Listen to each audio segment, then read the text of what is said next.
Hello and a warm welcome to our first Living Football episode in 2022, brought to you from the home of FIFA here in Zurich, Switzerland. It's great to have you joining us again. We are looking forward to a very special FIFA year with 2 women's youth tournaments, the FIFA Club World Cup, and of course, definitely the greatest highlight, no doubt about it, the FIFA World Cup 2022 in Qatar. So who is going to win the most prestigious trophy in world football? We'll keep you up to date on this exciting tournament so you won't miss a thing.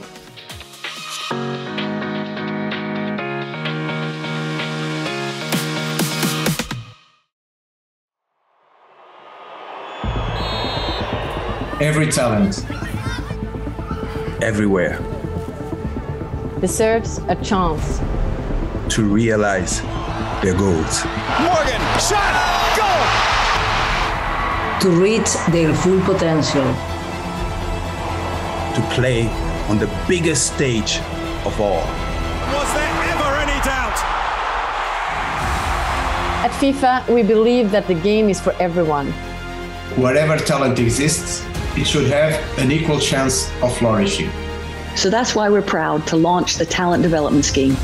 Understanding how every member association can maximize its potential. Ensuring talent is nurtured and developed.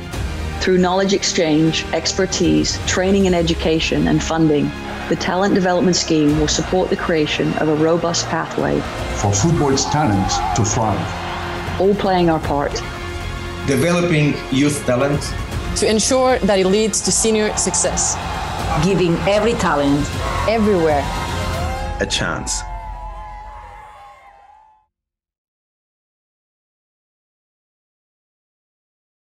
And today on the Living Football Sofa, he's FIFA's Chief of Global Football Development, one of the most successful and experienced coaches of all time, Mr. Invincible, Arsène Wenger. Thank you very much. We are here to announce the launching of the Talent Development Scheme. So please, you can tell us more about it.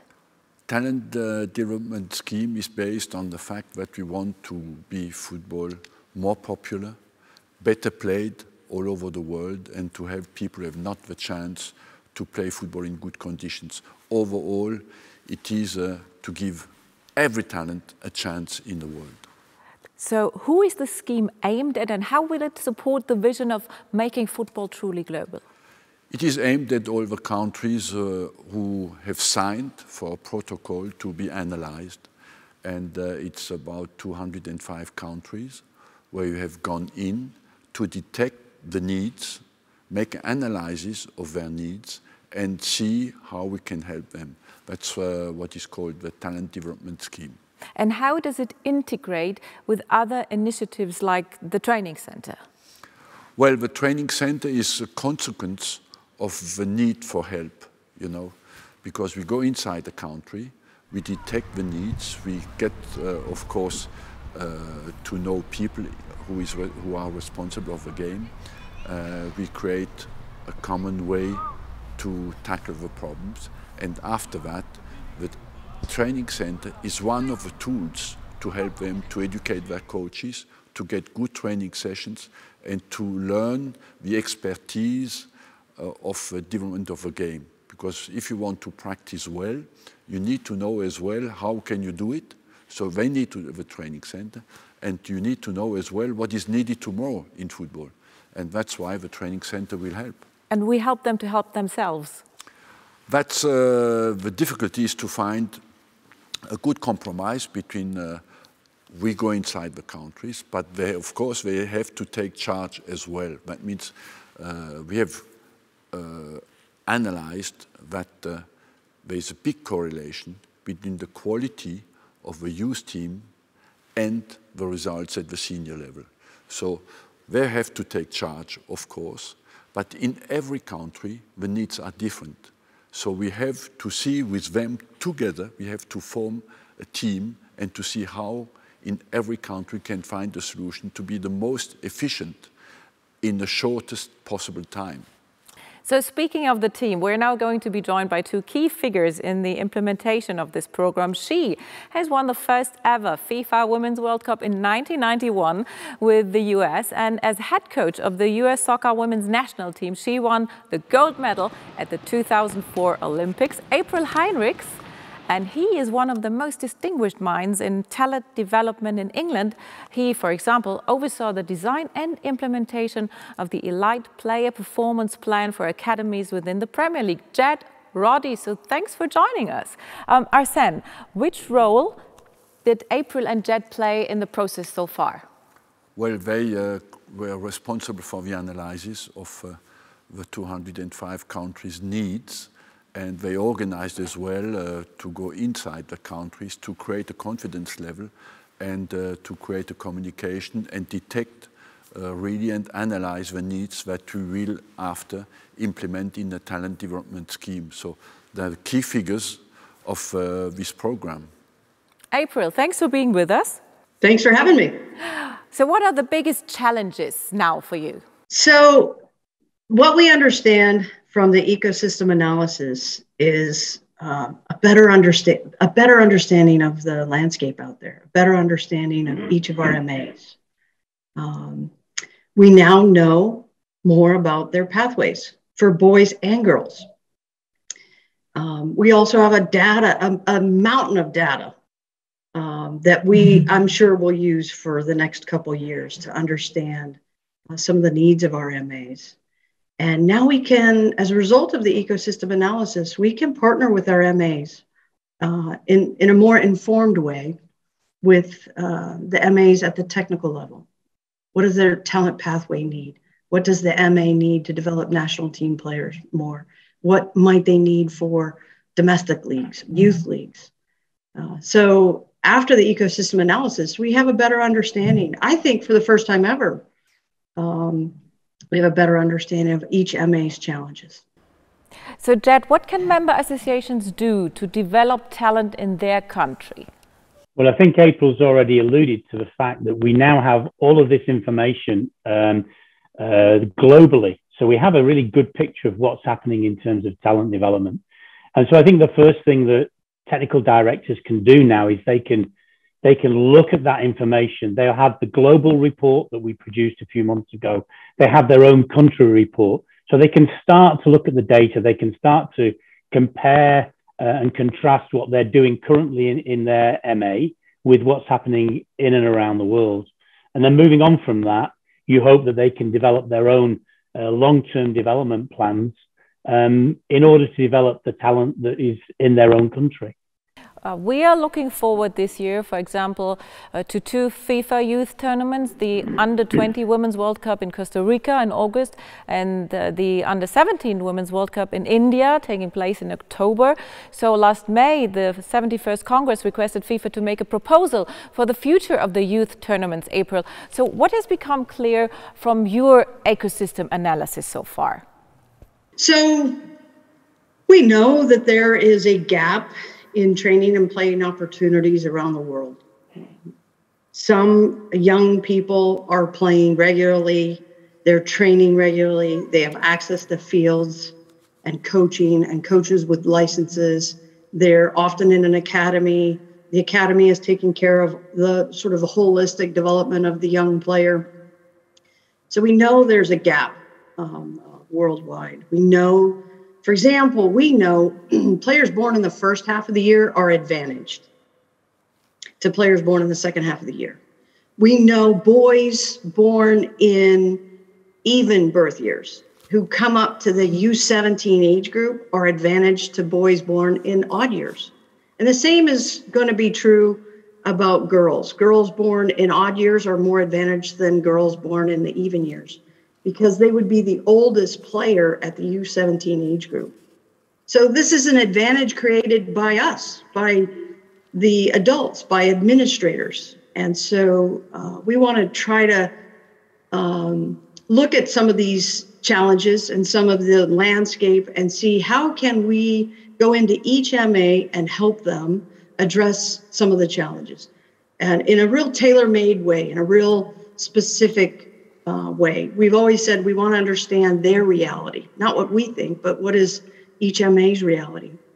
And then partner with them to start to build more programs, better programs, partner with them to look at something in a different light.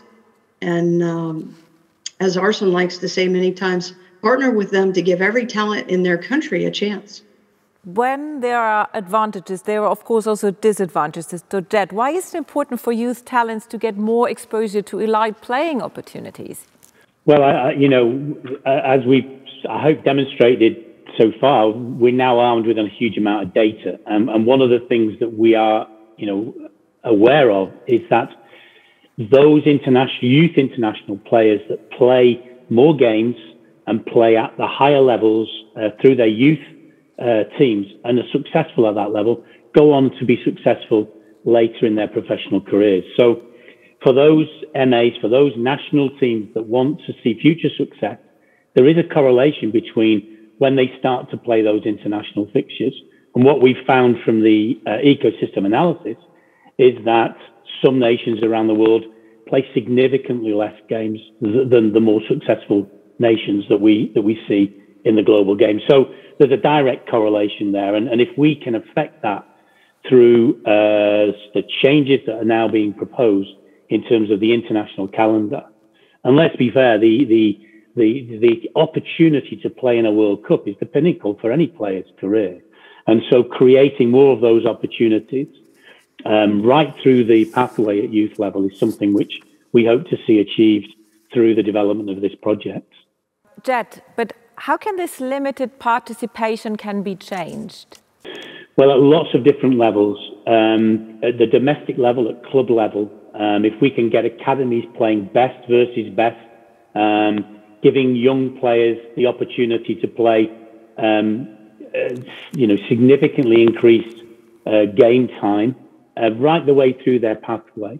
And then also, as I said, at international level, if we can expand the number of opportunities for players to play at the international level, that too should have a significant impact on the potential of those players to transition into the professional game at the very highest level.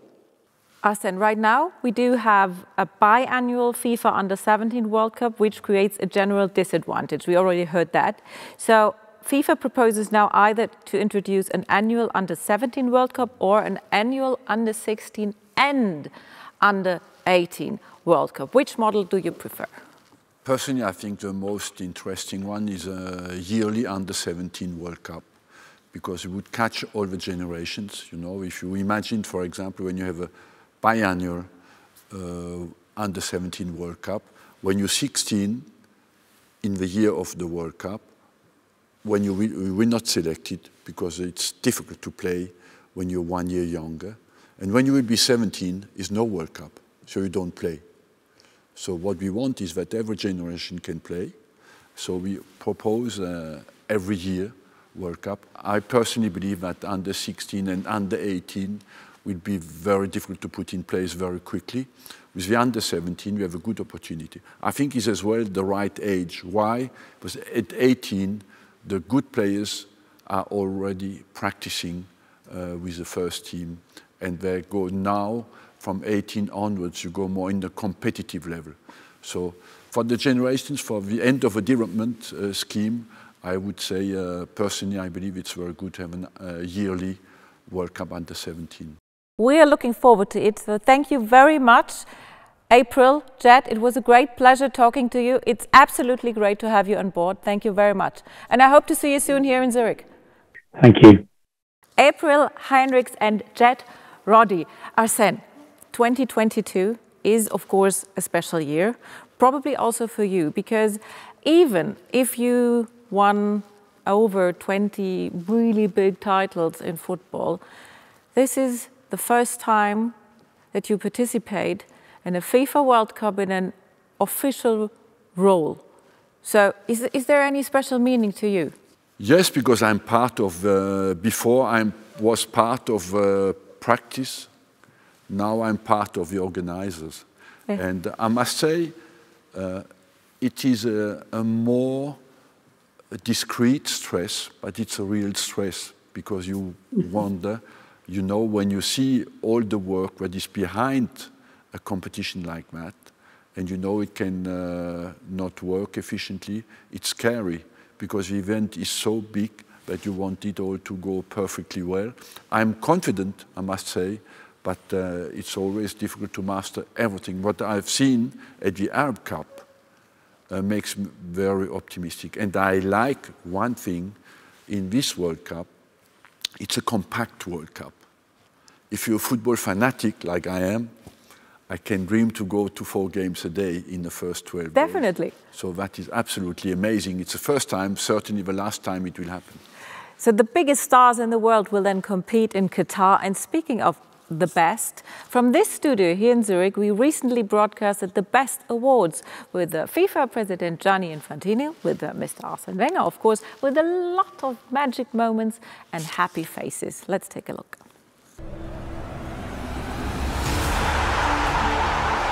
FIFA President Gianni Infantino. Denmark and Finland fans. Good evening. We are thrilled to be back for another Best FIFA Football Awards.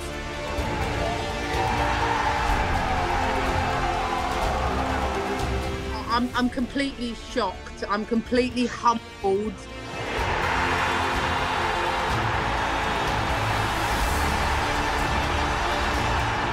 I cannot believe, and maybe it's better not to believe it, because just to enjoy it, and you can be very sure that I'm enjoying it. It's an incredible feeling. It's a great honor. The minute he came to Chelsea, I knew he was born for Chelsea.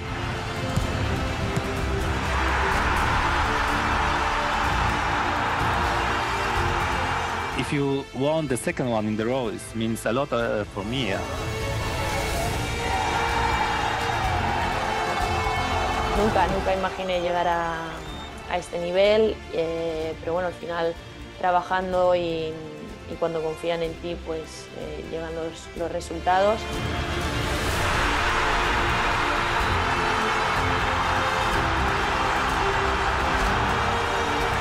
Very special award for a unique player. Congratulations. Thank you very much. Well deserved, number one. Thank you. Very beautiful.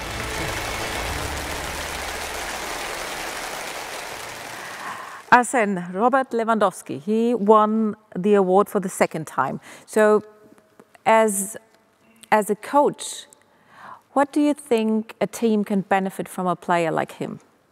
Well, I would say it's a special award because to win it 2 times, I personally believe Lewandowski is an 87 born. And 87 is a huge Grand Cru in football, you know.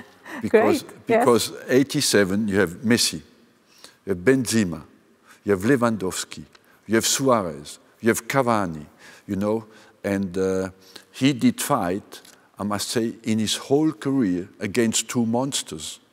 True. With Ronaldo and Messi, who were dominating world football.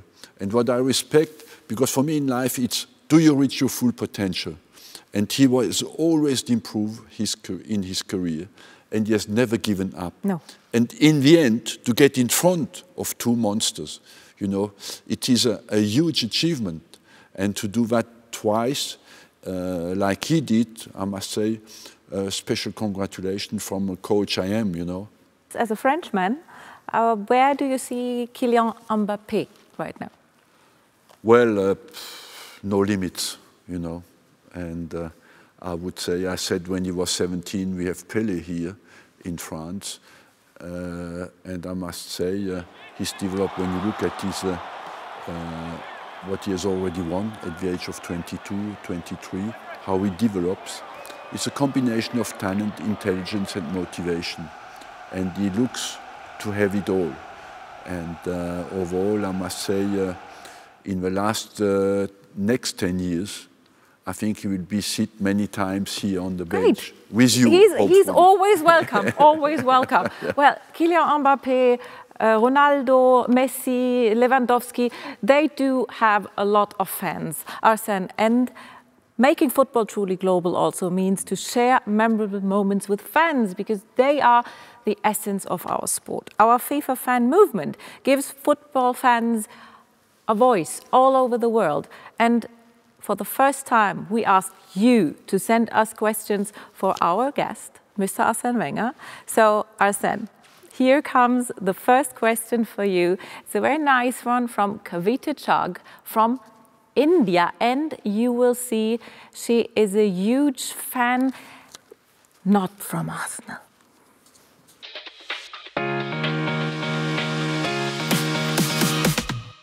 My question to you today is, in the countries around the world where youths have potential, but due to limited resources that they have access to, they are not able to hone their skills further. So what can we do as a football community together to help them achieve their full potential? Look, it is very simple to answer a question like that, because first of all, I would say that you have to identify talent and then to give them a good development program with good coaches and forge their character as well, you know. Overall, I must say, what is great in national team football, it does just depend on the quality of work. And then I would say something that is ignored many times is the number to regroup the best with the best. You know, the number of good players by square kilometer is very important. It's not the number in total. And to show you an example, Croatia is 3 million people. They played in the World Cup final. So it is down to the quality of work that you do in your own country. And I pray that China, India, Asia in general, you know, develop huge youth programs to create talent, because we do not have enough good players in the world. The next question comes from Croatia, from Anita Simbel.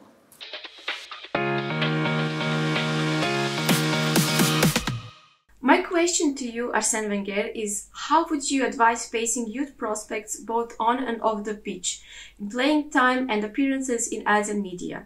Youngsters are always eager to play as much as possible, while their managers and clubs might be keen to use them in every match and media appearances. Yes, thank you very much, Anita. I think you as well made a good choice, because you're an Arsenal supporter, so I respect, of course, highly that. And you know what is important is that I made the tests personality profile a long time with the youth players I had, and I looked at their development, and it came out something very interesting, is that the stamina of your motivation is very important in your success.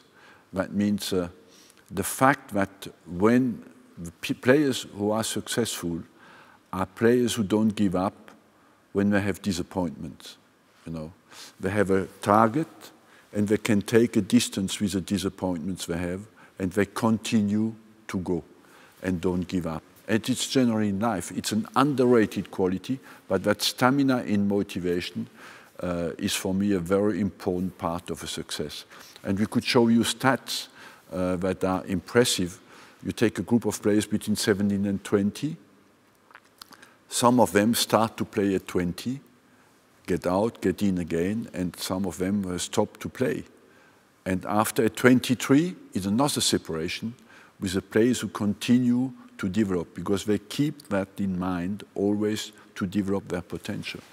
And wherever you are, you can also join the FIFA fan movement. There's more information on fanmovement.com. We'd like to say thank you very much again for this dedicated commitment. You're definitely among the best fans in the world. Arsène, I remember very well when we were sitting here with Nuno Gomes talking about also the importance of coaches' education. How do you see the evolving gap between Europe and the rest of the world?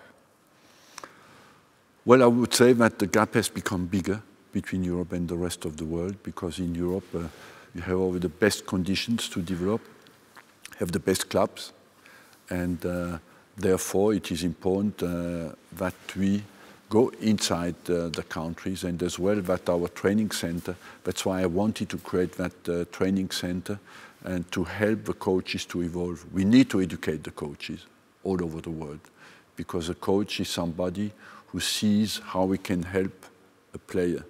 And a coach has a fantastic thing in his mind. He can influence people's life in a positive way. And it's important we give them a chance to do it, but as well, we need to educate them. We need to educate the coaches to help in the most efficient ways the players to evolve. We will now take a look at a brand new example of how higher level cooperation can succeed. And it comes from Brazil with the legendary FIFA World Cup winner Carlos Alberto Parreira, who will be with us after the video. At this point, I have to say goodbye, dear Arsène. It was great talking to you, as always. Thank you very much, Jessica. All the best. It's always a pleasure. Thank you. So let's take a look at the first joint coaches education program in Brazil. Olha, era o que faltava ao futebol brasileiro. Quando a gente fazia uma comparação do futebol brasileiro dentro e fora do campo com o futebol europeu, ressaltava a falta de formação dos técnicos brasileiros. E essa formação começou com a criação desse curso. Hoje nós, evidentemente, estamos no mesmo nível, só que eles estão muito mais à frente porque fazem aquilo há muitos anos e nós iniciamos. Mas é fundamental para que os nossos treinadores fiquem e sejam melhor capacitados. Toda a iniciativa que ela traz informações, que ela traz informações interpretadas, gerando conhecimento, ela é sempre de alto nível, ela sempre eleva o patamar, ela sempre traz muito próximo da excelência. Então, a iniciativa da FIFA, no sentido de dar essa capacitação, essa habilitação aos professores, aos educadores, essa capacitação, essa habilitação para a licença C, ela passa a ser fundamental nessa qualificação maior, né? Quando tu tem aulas teóricas e aulas práticas, elas se associam e elevam mais ainda esse nível. Então, quanto maior abertura nós tivermos para essa integração entre o conhecimento teórico e o conhecimento prático, mais a elevação do nível, mais próximo da excelência a gente está. The new is that in a new FIFA's approach of making football truly global, our vision is to develop member associations in coaching education through the coaching educators development pathway. So we would like to have a global reach there to help member associations to develop homegrown coach educators.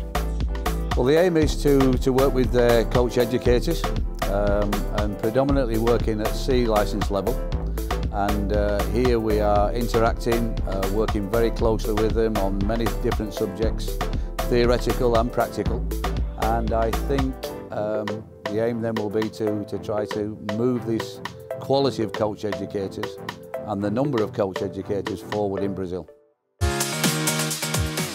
He says it is crucial that our coaches are better prepared. Welcome, Carlos Alberto Parreira.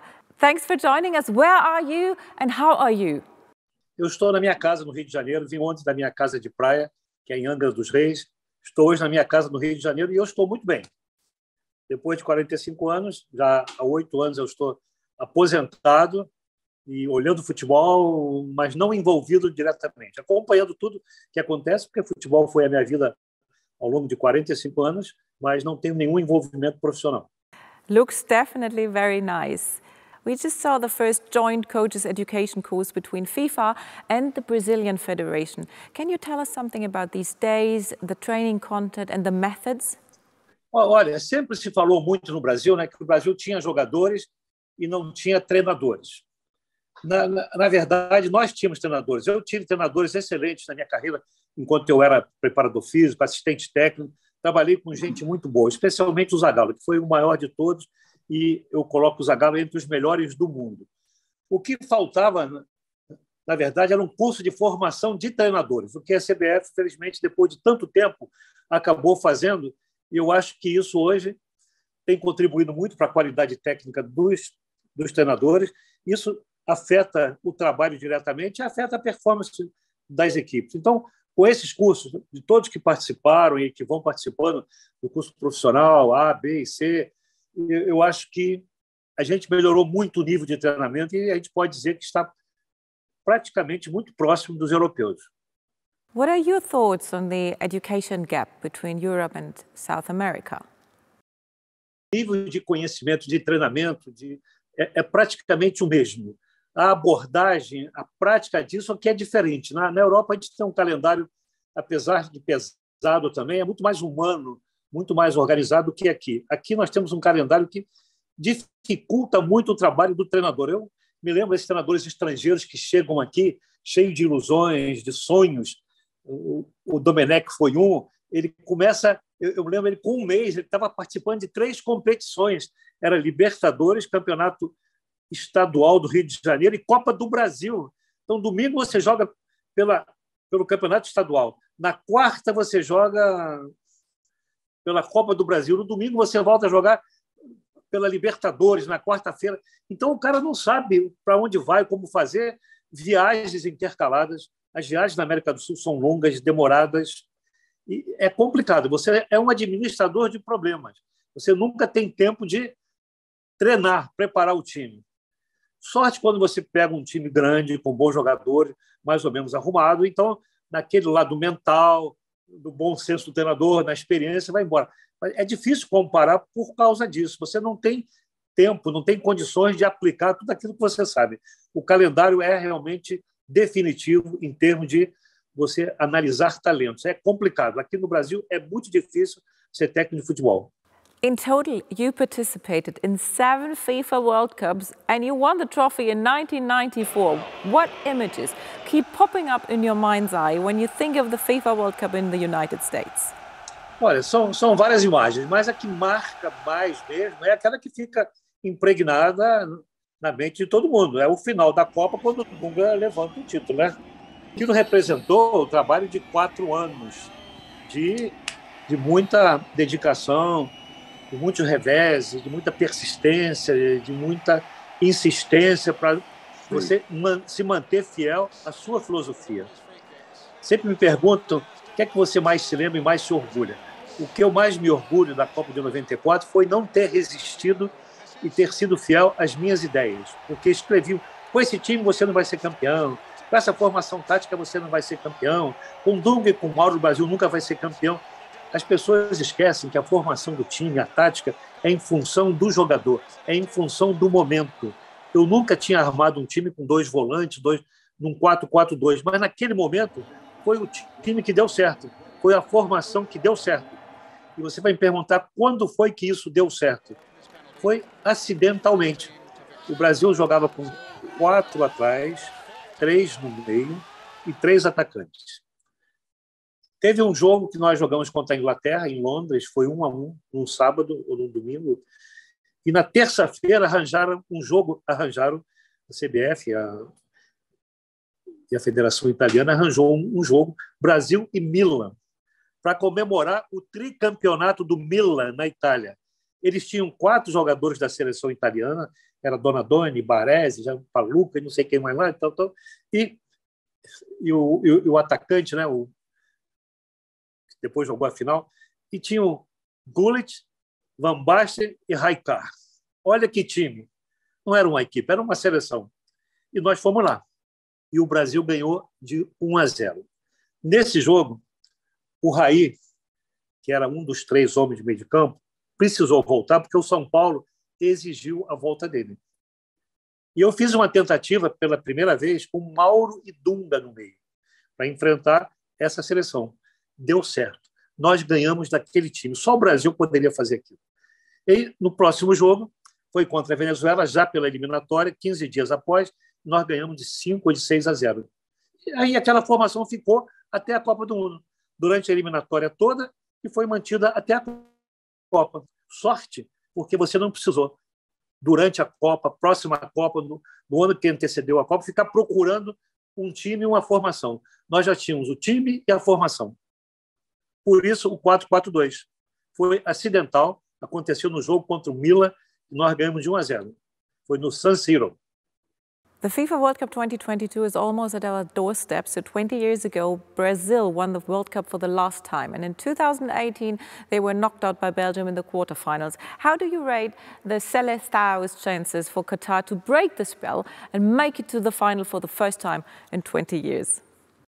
Brian, você sabe bem, você viveu aqui, como é o brasileiro e como essa camisa amarelinha tem peso no futebol mundial. O Brasil sempre chega em qualquer Copa do Mundo como um dos favoritos. E não será diferente dessa vez. E não será surpresa se ganhar. Então a gente sempre chega como favorito. Aí, mas não ganha há 20 anos. É verdade. Reconhecemos isso. A gente fica ali na quarta, semifinal, barra ali, e a gente já não ganha europeu. Nas últimas 5, 6 Copas, a gente sempre esbarra no europeu. Eu acho que a gente pode perfeitamente quebrar essa sequência. Falei para você, não é surpresa se a gente ganhar, nunca será, se o Brasil for campeão do mundo. E nós chegamos, como sempre, como um dos favoritos. Agora, a Copa do Mundo é uma competição danada. Você tem um bom time, tal, vai lá, esbarra numa Bélgica, esbarra... É complicado, irmão. É difícil pra caramba. São jogos de mata-mata, tudo pode acontecer numa partida. Obrigado, Carlos Alberto Parreira. Everybody is looking forward to the FIFA World Cup 2022. Thank you very much, Carlos Alberto Parreira. Wow, we've reached the end so quickly. That's it for our first Living Football episode in 2022. And we are looking forward to an exciting FIFA football year. Thanks for tuning in. Stay healthy, have a good time, and bye-bye.